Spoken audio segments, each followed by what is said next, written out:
Mercy lurched from her seat and tapped one of Bark's screens. That, who was that? When he rewound the recording feed, she tapped it. There, right there. The team hunched around them, stared hard at what she pointed to. They glanced at her in question, but she knew she was right.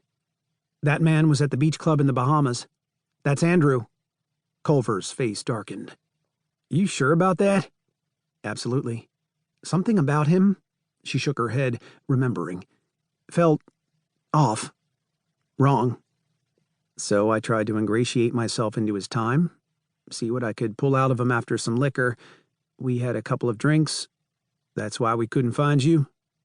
But I got nothing except a fake name, Andrew.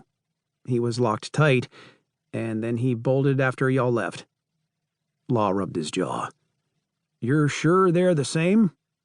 Irritation clawed at her patience. I didn't do a DNA test, but yes.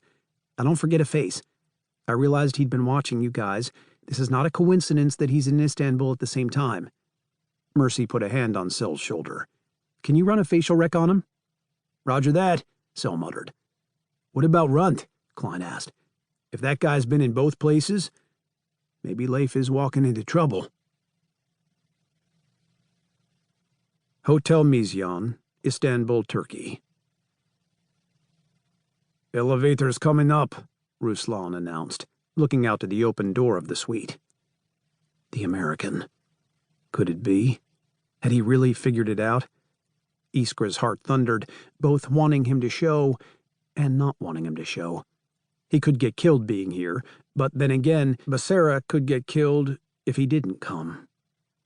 It should stop before reaching this floor, Christoph said. Mikhail and Sergei have the ground floor and orders to allow no one to enter. If it comes up, you know what to do. Someone from a lower level could simply be coming up to their room, Iskra offered, trying to make her tone playful, but the panic drumming in her chest made it hard.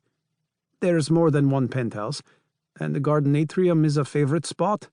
She gestured up to the terraced garden. Perhaps give them a chance to explain before you kill them. You're a pacifist, Ristov taunted. Iskra sniffed. Hardly. Straightening the top she'd changed into after the smoky club, she made her way across the suite to the stocked bar and crystal stemware.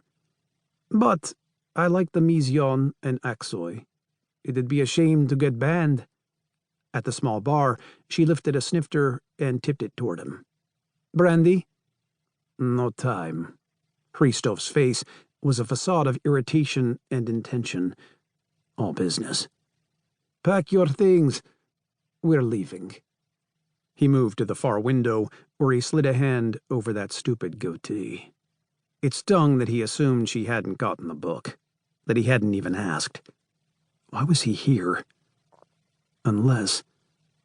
She eyed him. Years ago, he had resembled the Irish actor who'd played a German hero during World War II, then a science fiction icon.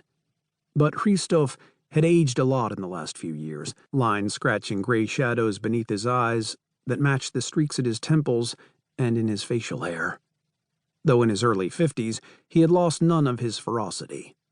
In fact, she believed he'd become more short-tempered, more willing to do violence. His stance might seem casual to most observers, but the way he rubbed his thumb and middle finger together indicated he was stressed. Or angry.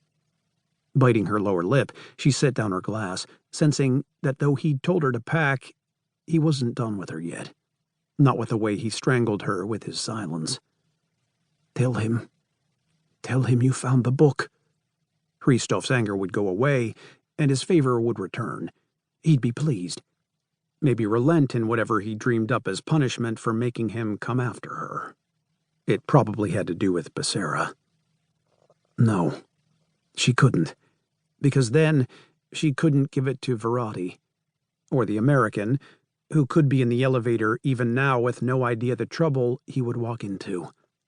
But he had to expect that, right? He seemed smart, a thinker. So that begged the question, why would he come? To talk? What other explanation?